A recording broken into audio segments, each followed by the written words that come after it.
Selam. Today I am going to talk about the infinite space. I am Serkan Duman and welcome to IA. Human beings are valuable creatures. This is because humans possess intellect, enabling them to comprehend their surroundings, put things in their proper place, and uphold the rights of other beings. This is why the human being is a precious being. Any condition that a human does not deserve is an injustice to them. Moreover, a person who is continuously subjected to such injustice risks losing the qualities that make them beautiful. Humans must not oppress one another, nor should they harm animals, plants, or the environment. Modern cities have alienated humans, reducing them to insignificant objects. Humanity has become a mere plaything of capitalism, transformed into cogs within its machinery. Once a being who rose with the sun, ate when hungry, slept when tired, and awoke refreshed, essentially a natural part of the ecosystem. The human has now been enslaved by a mechanical order of time and space, chasing the illusion of one day attaining a luxurious lifestyle accessible to only a privileged few, or merely trying to survive within this system. People have forgotten their own value. For humans to remember their inherent worth, they must live in a manner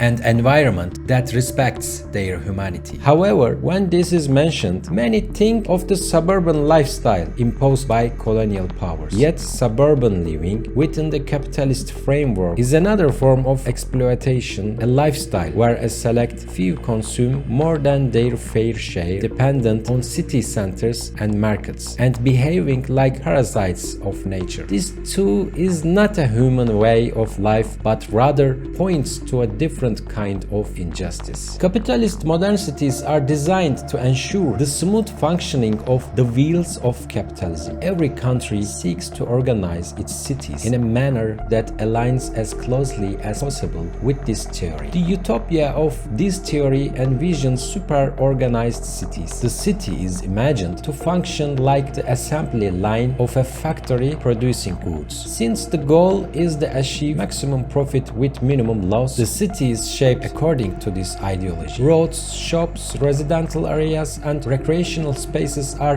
designed for maximum efficiency in the capitalist and modern sense. The very idea that a city can be designed as if by a divine architect dictating how people should live is a subject that deserves scrutiny. Although straight roads, grid-like plots, and orderly structures superficially offer a comfortable and organized city, this perspective also machinizes humans and nature, stripping them of their central roles. Globally, as no alternative systems to capitalism are permitted to function, cities that manage to fully implement this superficial approach are perceived as beautiful. But what constitutes beautiful urbanization? Here I will consider the term city not as vast settlements, but as any place where people live together.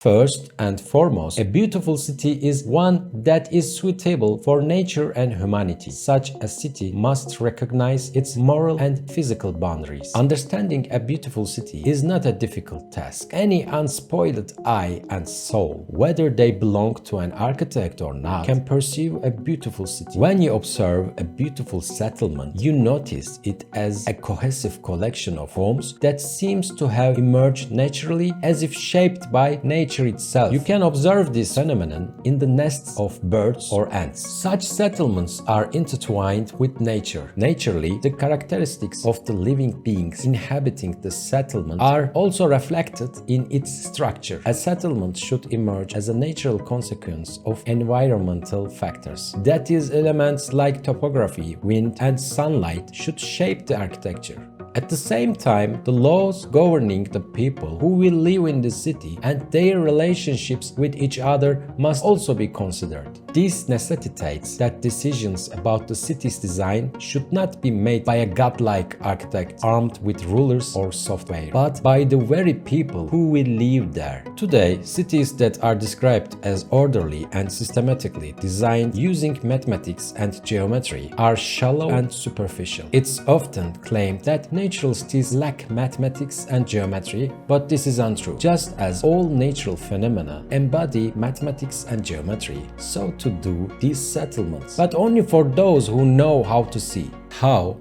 Let me explain. In mathematics, the term fractal refers to complex geometric shapes that exhibit self-similarity or proportional fragmentation. When you carefully observe a snowflake or a flower's petals, you notice repetitive patterns. Under a microscope, these rhythmic formations continue infinitely. On the surface, objects like leaves, rocks, cells, or celestial bodies may appear shapeless, but closer inspection reveals inherent geometry. Fractal studies have demonstrated this to us. These intricate and profound mathematics and geometry are also present in settlements that align with nature. When compared to the superficial shapes drawn with rulers or grids in modern cities, it becomes evident where the true superiority lies. This realization exposes the primitiveness of modern cities, often praised for their regularity and ease of comprehension. So, how did the builders of seemingly chaotic yet deeply ordered natural cities create such places without knowledge of fractals? The answer is intuition. Societies that lived in harmony with nature behaved naturally as part of it. Their interactions with wind, sunlight, topography, animals, plants, and people led them to create such settlements. Anyone with common sense can understand that a complex phenomenon like a city cannot be built with a few straight lines. Superficial cities reveal themselves through their disconnection from nature. When you observe an animal's nest, it does not disturb you because it emerged as part of nature. However, artificial cities stand out like a piece of plastic waste discarded in nature. In the past, many cities were built in harmony with nature, much like those animal nests. Some of these cities were so seamlessly integrated with their environment that one might wonder whether they were created by humans or by natural events. This phenomenon persisted from the largest to the smallest scales within these cities. It is akin to looking at the tree from the outside and then examining its leaf cells. Both the cell's geometry and the tree's geometry reflect fractal principles. Sometimes you can observe patterns in cells that resemble those found in mountains viewed from above. Cities like this once existed. So far, what I have described might seem like vernacular architecture.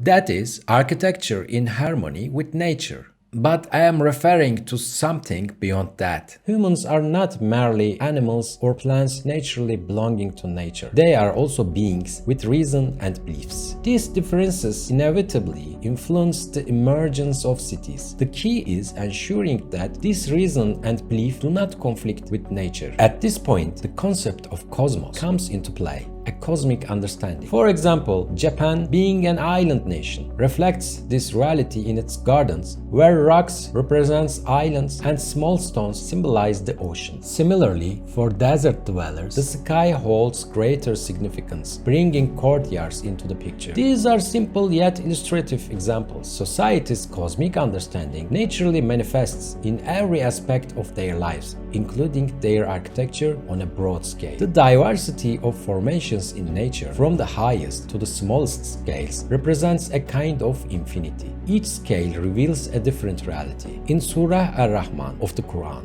Allah describes himself as being in a constant state of renewal or action. We observe this concept of infinity within nature itself. When we look at a city from above, we encounter one form of geometry, while at its smallest units, we encounter another. This evolving formation arises from the fact that such cities develop over time and adapt to needs rather than being rigid, finalized projects. For instance, a rock unearthed during excavation might be left within the house, or a tree might be preserved instead of cut down. These factors make such settlements appear as products of nature, embodying infinity.